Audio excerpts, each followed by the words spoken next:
Hello, I'm Maura Carley, founder and president of Healthcare Navigation, and today we have a very practical topic relevant to just about everyone: communicating with your insurance company. So we've got some practical tips for you, and let's dive right in. Sometimes you need information from your insurance company. Sometimes you don't understand something and need a question answered. So the first thing you need to do is, if you haven't already, and we've recommended this several times, create an online portal, your personal account where you can navigate that site, see your claims and everything else that's on there. So do that, become familiar with the site because they're not all the same, and become familiar with your benefits. There's usually a coverage section, my benefits, my coverage.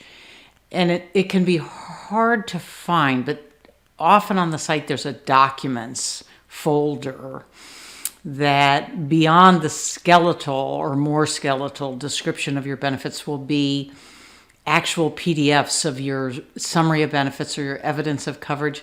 Now these can be meaty documents of a couple hundred pages, so they're not up everyone's alley, but you should know where they are.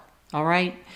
They may be able to answer your question. Then you don't even have to contact the insurance company. Let me consult my tip sheet as we move into the tip section of this. And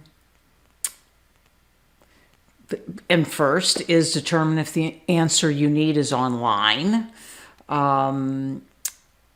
And our tips are geared to not having to call them. Now, some people won't do anything else, but we think it's so much more efficient if chat is available to use that. Many sites have messaging or an email you can use. You don't get a quick answer from that. If you need a quick answer, chat is better.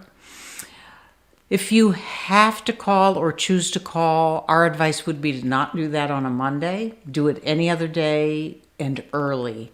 Afternoon wait times tend to be longer than mornings. If your plan offers a callback feature and says, you won't lose your place in line, consider using that. That can be great rather than feeling like you are languishing on hold.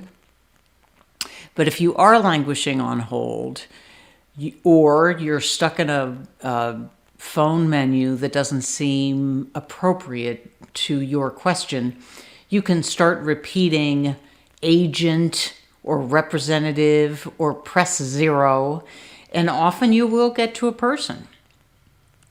For any significant communication over the phone or chat, get a reference number and ask the name of the person you're communicating with. They'll usually only give you a first name. Sometimes they'll give you a first name and first initial of last name, but record that information. Always keep a paper trail. And if the person you reach doesn't seem knowledgeable, just don't keep putting effort into something that's going to be unproductive. Call back or ask that you be put in touch with a supervisor. If the matter you are communicating about is very serious, like adding a baby to your plan or making clear when your last day of coverage through this insurer is, don't rely on chat or a phone call. Put it in writing. Even if it's repetitive, I'm sorry, put it in writing, send it to the insurance company correspondence department via U.S. mail, and keep a copy. Always keep good records. Finally, no matter how exasperated you are, most of these people are trying to help you, so be kind, please. You'll actually find people are more apt to be helpful if you are kind. It's frustrating to deal with insurance companies.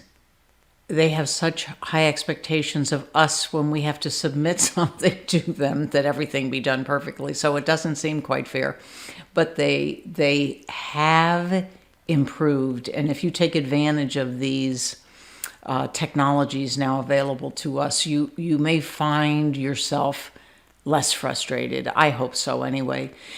Take good care. Thanks for watching, and we hope to see you again. Bye-bye.